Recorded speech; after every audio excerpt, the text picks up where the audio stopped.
Vou fazer uma prova de tecnologia aqui, né?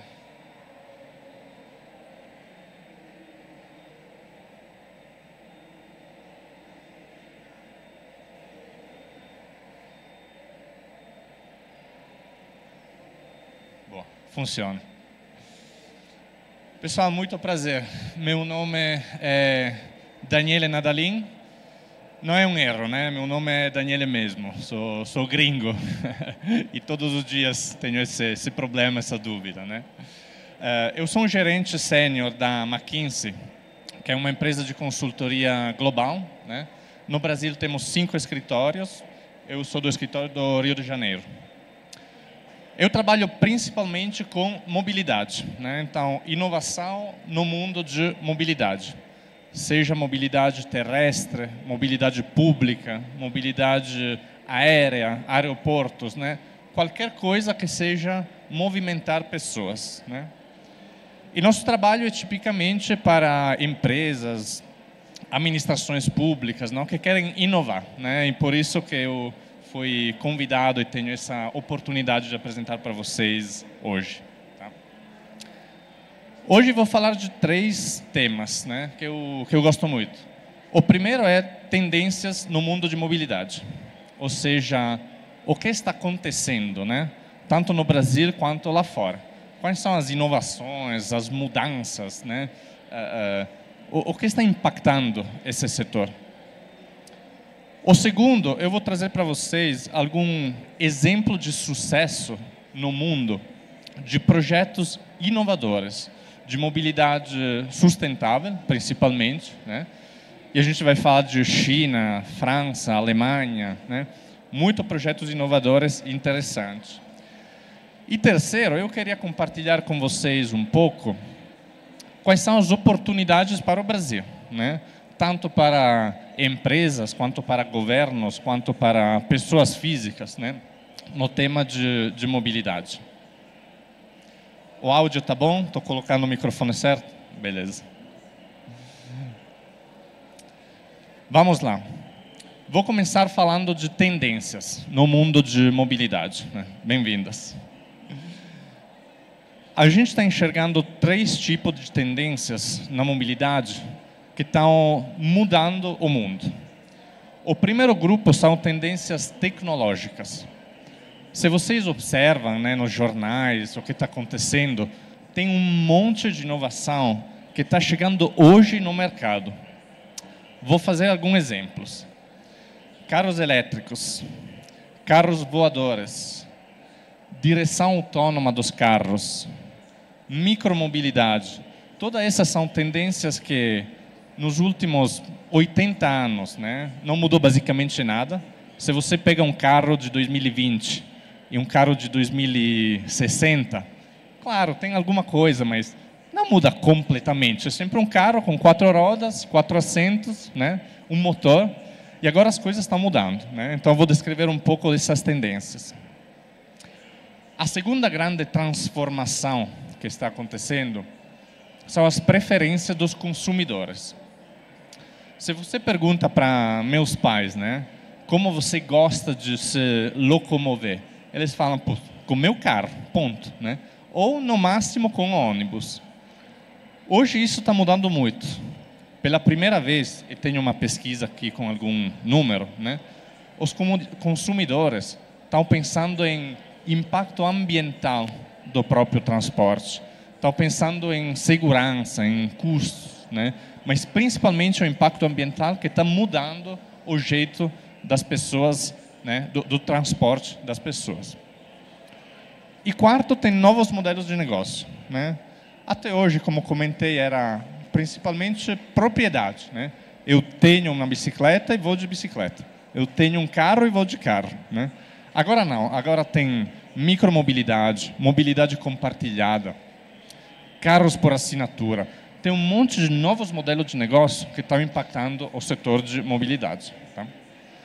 Vamos mergulhar rapidamente em cada uma. Confesso que o primeiro capítulo de tecnologia é o que eu gosto mais, né? Inovação, novos produtos, né? Novos mundos. Tenho aqui quatro quatro tecnologias principais, né, que eu estou vendo no mercado de mobilidade. A primeira é eletrificação. Eletrificação, aqui eu tenho alguns dados de veículo de passeio, né, carros. E um dado super relevante que eu vejo é o seguinte: hoje, no Brasil, mais ou menos 1 a 2% dos carros são elétricos, né? E principalmente são carros para frotas.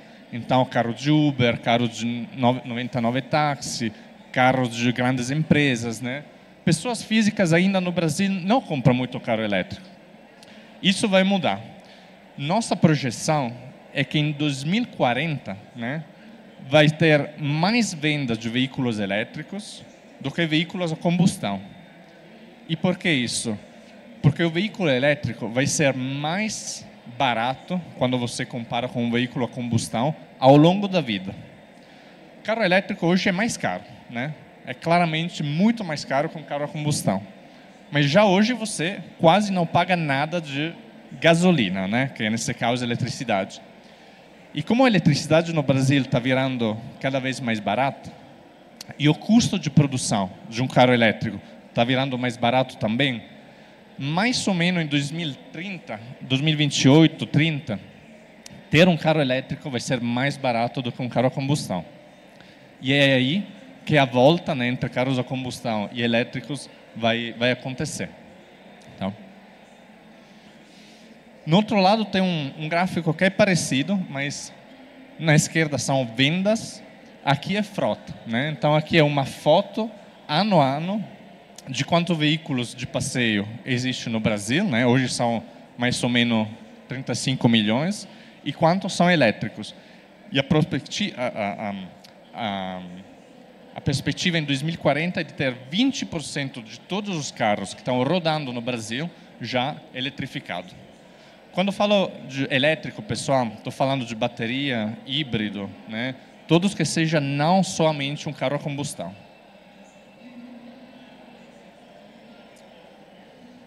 Segunda tecnologia que está chegando no mercado com muita força. E confesso que o Brasil aqui, enquanto nos carros elétricos o Brasil não é um líder ainda, em micromobilidade o Brasil é um dos líderes globais. Micromobilidade significa muitas coisas, né? Aqui são alguns exemplos. Principalmente a gente está falando de bicicletas, né, a pedal ou elétricas, mas tem muitas outras opções, né? Patinete, scooters elétricos, unicycles, né? Aquele negócio que tem uma roda no meio. Eu não entendo como uma pessoa não pode cair, mas aparentemente funciona, né? Então, tudo isso é mobilidade elétrica, micromobilidade, desculpa. Hoje, o valor da micromobilidade no Brasil, em termos de venda de produtos e de serviços, é de 2,6 bilhões de dólares. Então, já um tamanho significativo, né? Em 5 anos, entre 2020 e 2025, esse mercado, né, é previsto aumentar de 50% de tamanho. Tá? E por que isso?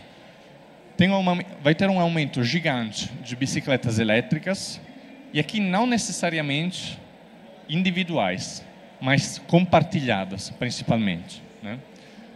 É meu primeiro dia em Goiânia, esse aqui, mas conheço bem São Paulo, Rio. Tem muitas bicicletas compartilhadas do Itaú, né? Da empresa de bicicletas compartilhadas.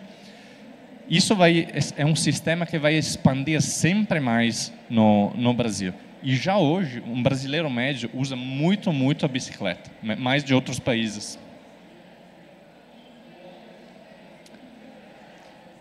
O terceiro tema, e aqui é quase uma ordem de quanto longe está essa tecnologia de chegar no mercado, né? Falamos de direção autônoma. E direção autônoma, não me entenda mal, não significa que você pode dormir no carro e o carro dirige sozinho. Tem vários níveis de autonomia.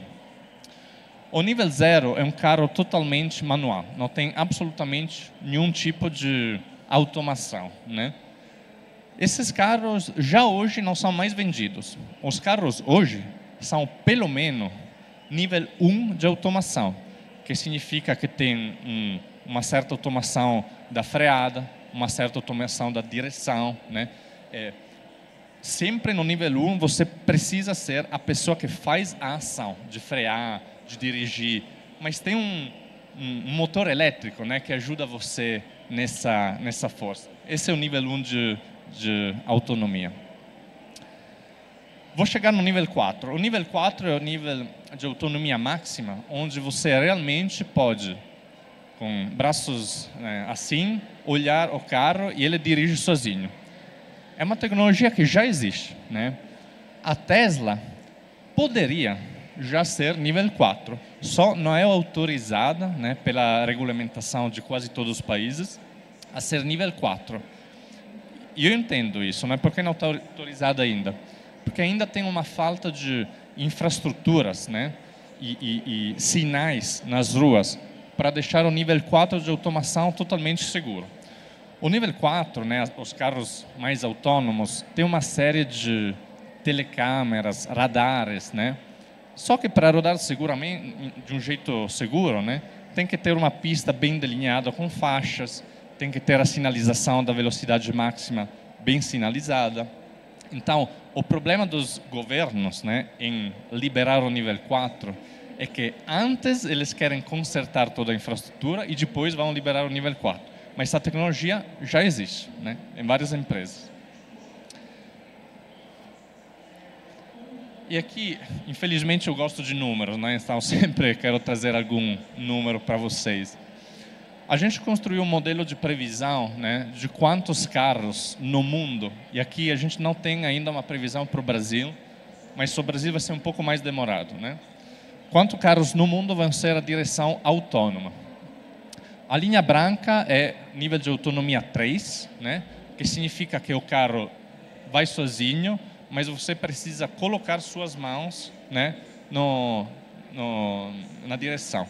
Não pode soltar as mãos, não pode dormir, né? Então, nível 3, em 2040, globalmente, a gente espera entre 30% e 40% das vendas já com essas capacidades, né? E quando eu falo com meus colegas americanos ou europeus, já vários tipos de veículos, por enquanto só de faixa mais alta, né, estão nesse nível, né? Então, você já pode dirigir colocando a mão, né, imaginando de dirigir, mas na verdade é o carro que autonomamente está dirigindo, tá? E o nível 4, que é o nível máximo de automação, a gente espera em 2040 um 8 a 10% desses carros globalmente, tá? E aqui Estados Unidos vão ser o primeiro lugar no mundo onde vai ser desenvolvida essa tecnologia, onde vai ser mais distribuída, né? E os outros vão seguir. Vou chegar no último, que confesso que é o mais divertido para mim, né? Quando eu era criança, eu queria ser um piloto de avião, então talvez por isso que esse tema é o meu favorito. Uma quarta grande mudança tecnológica que a gente está vendo no mercado e que está chegando, tá? Essa não é fantasciência, não é imaginação, mas tem empresas, tem protótipos, né? Já está acontecendo. São o que chamamos de eVTOL, né, que é Electrical Vertical Takeoff and Landing. Numa palavra que eu gosto mais, carros voadores, tá? Quando falamos de carros voadores, tem 3 tipos, né, de carros voadores. O primeiro, que, by the way, essa foto aqui é de um carro voador feito no Brasil, né, pela Embraer. A Embraer está desenvolvendo esse. Se chama Eve, né, EVE, Eve Air Mobility, e é um dos protótipos mais, para mim, interessantes do mundo de carros voadores. Ele é um tipo de Lift plus Cruise. O que significa? Ele tem 4 motores elétricos para subir verticalmente, como um helicóptero, e depois tem 2 motores, sempre elétricos, que puxam a aeronave na frente, né? E ele tem 2 pequenas asas. E o objetivo desse tipo de veículo é de fazer entre 80 e 150 quilômetros, né? Então, eu estava vendo aqui a distância entre Goiânia e Brasília, por exemplo, é 175. Então, está chegando quase lá, né? Vai demorar ainda algum ano para esse tipo de veículos fazer esse tipo de distância. Hoje o limite é de 150 quilômetros, tá? O segundo tipo é de, e aqui estou virando muito nerd, tá? Peço desculpa, mas o segundo tipo é de Vector Thrust. Aqui é o mesmo motor, que quando o eVTOL sobe, né, numa altura própria, o motor vira e ele lentamente começa a translar, né? Vector significa que o motor pode mudar de direção. E o último tipo é o multicóptero. É simplesmente um helicóptero com muitas hélices, né? E por que muitas e não uma? Primeiro porque motor elétrico, você consegue colocar 4, 10, 20, 18 motores elétricos, né, de qualquer tamanho. É muito fácil ter mais de um motor no carro voador. A vantagem de ter muitos motores é que se o motor tem um problema, o carro continua voando, tem zero problema. Até 50% dos motores pode falhar e você ainda consegue voar com segurança, tá? Mas o que vai acontecer com esses veículos, né? Porque você justamente pode falar, esse vai ser o luxo do luxo, né? Quem hoje vai de jatinho privado, de helicóptero, vai usar esses. A verdade é que não. Tem dois fatores de custo que deixam esse tipo de veículos, claramente não estou falando de amanhã, né? Daqui a alguns anos, mais barato, muito mais barato que um helicóptero. O primeiro é que você não precisa de gasolina, né? Aqui é eletricidade, e a eletricidade é muito mais barata, né, que gasolina. E o segundo é que todos esses carros voadores são projetados para não ter necessidade de um piloto. No começo, todos vão ter, por questões de segurança, de regulamentação, mas todos já estão nascendo, né, com a perspectiva de ser pilotados por um computador. Eu sei que parece mais inseguro, meu Deus, não tem um piloto, mas na verdade, né, com as tecnologias de hoje, de rastreamento das aeronaves, radares, tem uma direção autônoma desse tipo de veículos, é muito mais seguro. Tá?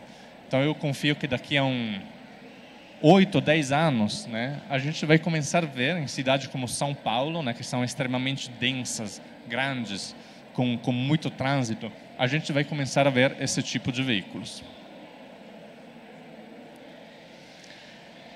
E aqui é uma projeção, né, sempre para falar de números, de quantos desses veículos vão ser produzidos e vendidos no mundo. E essa é uma projeção feita pelas próprias montadoras desse tipo de aeronaves, né? Então, já hoje tem uma produção no mundo de mais ou menos 500 desses veículos, principalmente na China, tá? Mas a partir de 2025, 2026, a produção vai começar também fora da China. Eu comentei aqui da Eve, né, que é uma startup da Embraer. Eles estão construindo o primeiro protótipo e o objetivo, né, é de ter o primeiro voo comercial desse tipo de aeronave em 2027. Então, está chegando. Tá?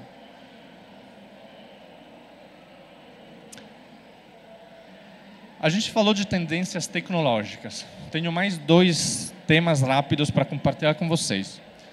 Um primeiro é a mudança das preferências dos brasileiros, dos consumidores. Todos os anos, a McKinsey roda uma pesquisa com mais ou menos 3 mil pessoas no Brasil, né, para entender um pouco onde estão indo as preferências, né, os desejos, as dores, né, dos consumidores em termos de mobilidade. O primeiro dado aqui me impressionou muito, né? A gente perguntou: você está realmente pensando em fatores ambientais, né, quando você escolhe um meio de transporte? Olha, 21% falou que já hoje, né, está pensando no impacto ambiental da própria viagem quando está escolhendo um meio ambiental, né? E 53% fala, né, que daqui para frente tem a intenção de mudar o próprio comportamento. O que significa isso? Significa utilizar mais transporte público, significa utilizar mais transporte compartilhado, significa utilizar carros, né, ou veículos com uma menor poluição, né, menores emissões de CO2. Né? Então, tudo isso já está acontecendo. Um outro tema que impressionou bastante, né, e que isso na verdade mais ou menos era esperado, né? Quem tem a intenção de utilizar veículo próprio para um transporte, né, entre 2022 e 2032, nos próximos 10 anos, está diminuindo.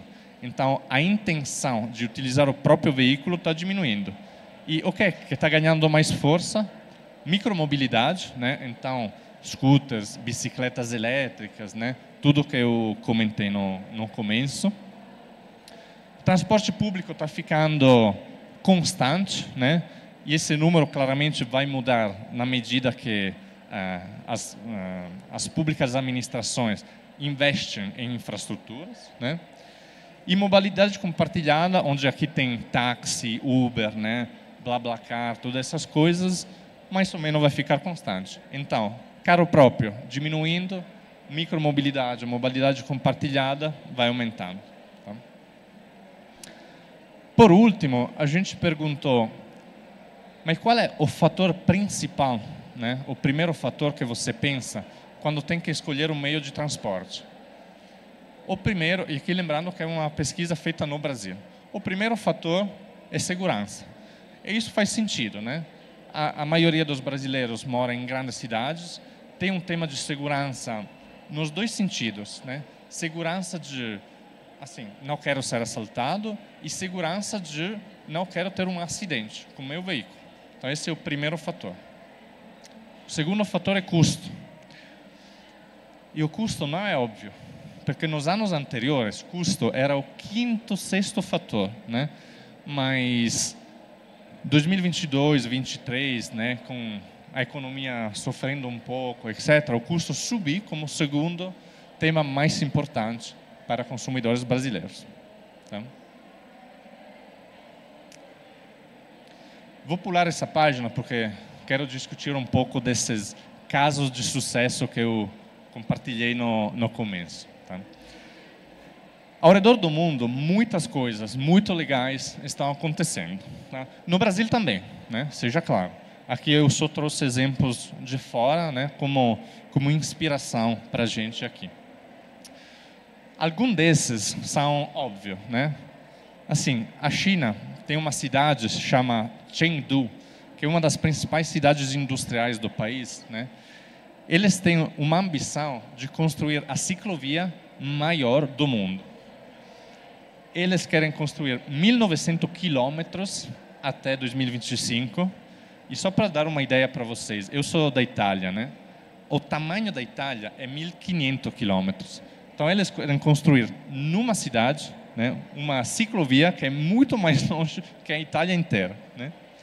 Mas, espera um momento, porque o objetivo em 2040 é de chegar em 17.000 quilômetros. 17.000 quilômetros é 2 vezes o Brasil, né? Chengdu é uma cidade do tamanho de, acho que é 15, 20 milhões de habitantes, né? Então faz sentido. Mas mesmo assim, essa vai virar a cidade com mais ciclovias do mundo inteiro. Um outro exemplo que eu gosto muito é Paris. A prefeita de Paris, no ano passado, falou: eu quero que cada cidadão, cada morador de Paris, em 15 minutos, consiga chegar em qualquer lugar ele precise para a vida de todos os dias, né? Escola, padaria, hospital, posto de gasolina, qualquer coisa, né? E Paris está investindo muito nisso, né? Está criando um sistema de mobilidade público-privada, né? Então, metrô, ônibus, mas também bicicletas compartilhadas, né? Patinete, todas as coisas que são privadas, né? Para ir nessa direção de 15 minutos. A Alemanha, a cidade de Heidelberg, talvez esse é o caso que eu gosto mais, né? Eles falaram: caros cidadãos da cidade de Heidelberg, eu, cidade, né, vou investir muito em ciclovias, infraestruturas, né? Mas vocês têm que vender seu veículo. Se vocês vendem seu veículo, vão ter 1 ano de transporte público, qualquer transporte público, de graça, sem pagar nada, né? E uma outra cidade fez uma coisa que para mim é ainda mais disruptiva, né? Que é dobrar as tarifas de estacionamento de carros, de um dia para o outro, né? claramente aconteceu uma revolução naquela cidade. Imagina você chegar amanhã no estacionamento e falar, ao invés que R$ 20 vai ser 40. Como assim, né? Parece uma loucura, mas na verdade muitas cidades na Europa estão fazendo isso. Estão deixando muito mais caro você ter seu próprio carro do que usar veículos compartilhados ou um transporte público. Reino Unido e Estados Unidos nem vou comentar, porque as iniciativas deles são: vou pegar 50 bilhões de dólares, investir em infraestruturas, e está claro, né? Está fácil. Eu gostaria também de investir 50 bilhões de dólares na minha cidade e deixar isso.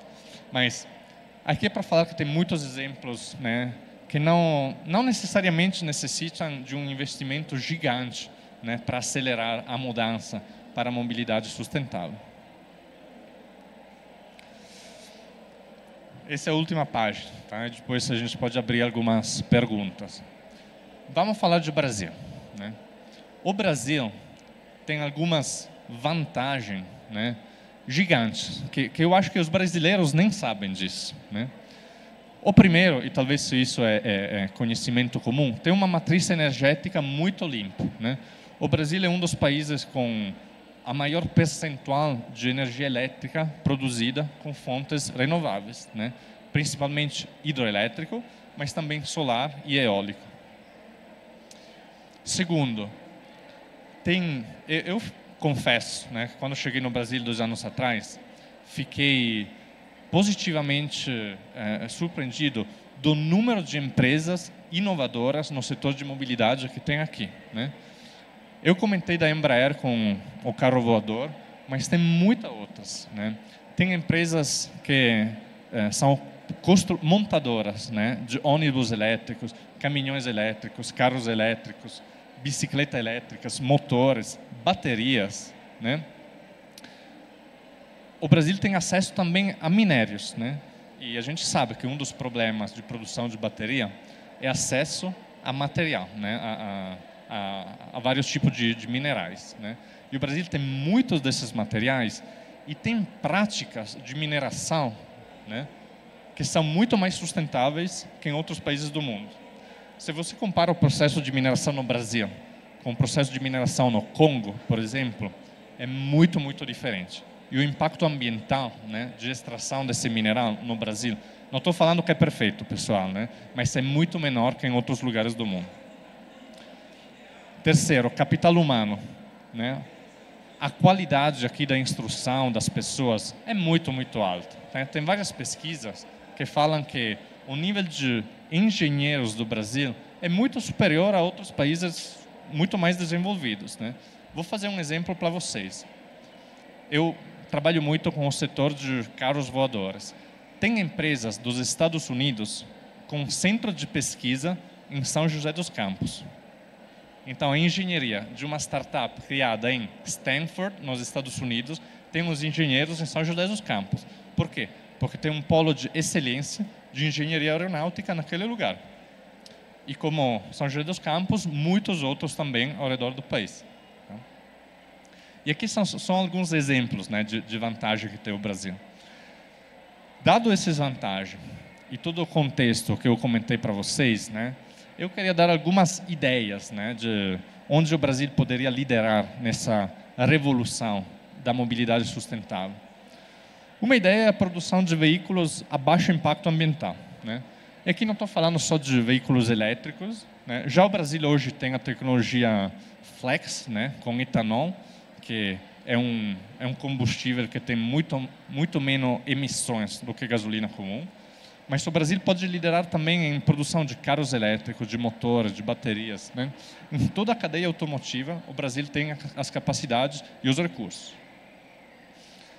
O segundo, né, o Brasil tem um número de cidades acima de 1 milhão de pessoas muito alto, muito grande. E essas cidades é onde você consegue, né, e onde faz sentido fazer uma parceria entre o público, né, o governo, e empresas privadas para criar soluções para quem precisa de transporte urbano, né?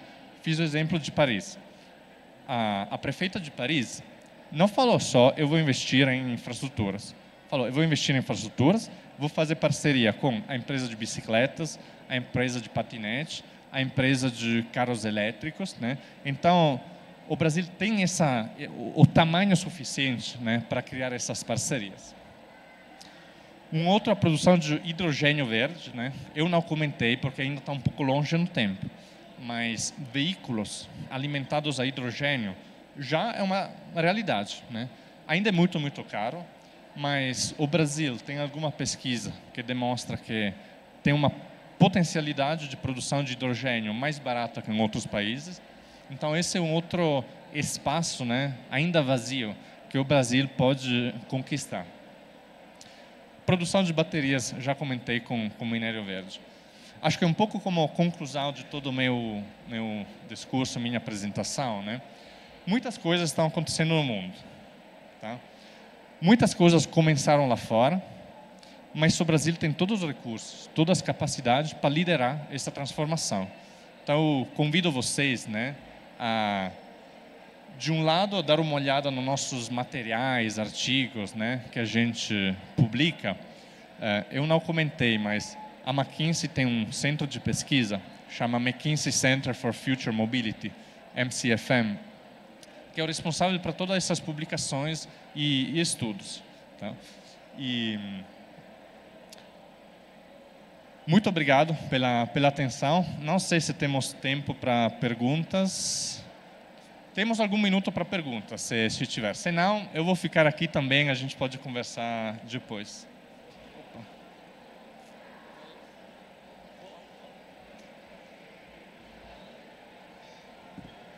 Tudo bom, amigo? Felipe, tem uma startup de mobilidade, chama Itsmob, já está operando há 3 anos. A gente começou focando em ajudar as pessoas a decidir se é melhor ter um carro próprio ou alugar.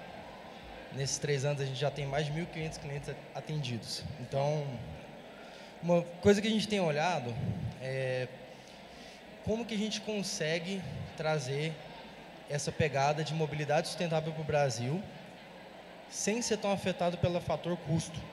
Que eu sei que isso é algo que, na maioria das vezes, está sendo desenvolvido na Europa, e lá a gente já tem uma precificação que, para os próprios europeus, é caro implementar. Por isso está sendo tão demorado. Então, a gente tem uma tecnologia agora que a gente está trazendo da Dinamarca, que a gente sabe que a maior preocupação vai ser o custo que o produto final vai chegar no Brasil. Você enxerga algum caminho para a gente tentar aproveitar todas as oportunidades que o Brasil tem, sem ser tão afetado pelo fator custo, que não seja ter a produção aqui, porque eu acho que isso é algo que demoraria muitos anos? Acho que a resposta tem 2 lados, né? De um lado, tem a frase "there is no free lunch", né? Não tem um almoço de graça. No sentido que, quando você tem uma produção muito baixa, carro elétrico, comparado com uma produção a alto volume, carro a combustão, infelizmente, né, o carro a combustão ainda vai ser mais barato, tá? Mas isso está mudando, no sentido que tem muitos produtores no mundo que estão trazendo a produção deles de carros elétricos no Brasil, né? Vou fazer um exemplo de carros. A BYD é uma empresa da China, né, que está chegando aqui no Brasil com a própria produção. E isso vai diminuir o custo. Não vai ser uma coisa de amanhã, vai demorar ainda alguns anos, mas vai chegar lá.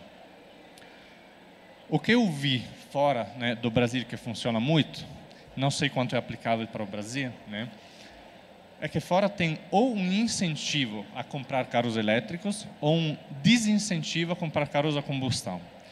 Incentivos são muito caros, né, porque significa que você, governo, tem que gastar dinheiro. Desincentivos são, você não paga nada, mas são muito pouco populares.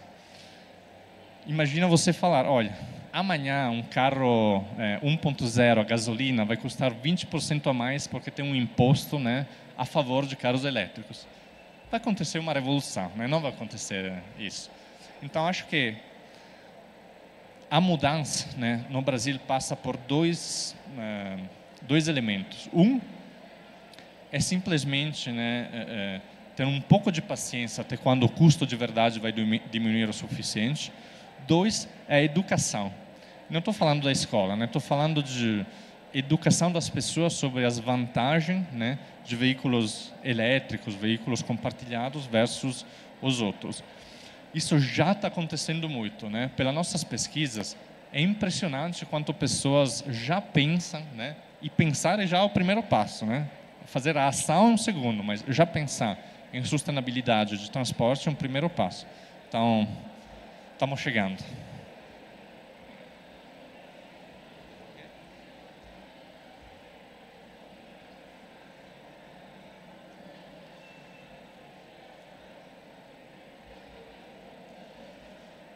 Beleza. Pessoal, muito obrigado, né? Eu vou ficar aqui ainda um pouquinho, então se quiserem conversar, estou à disposição.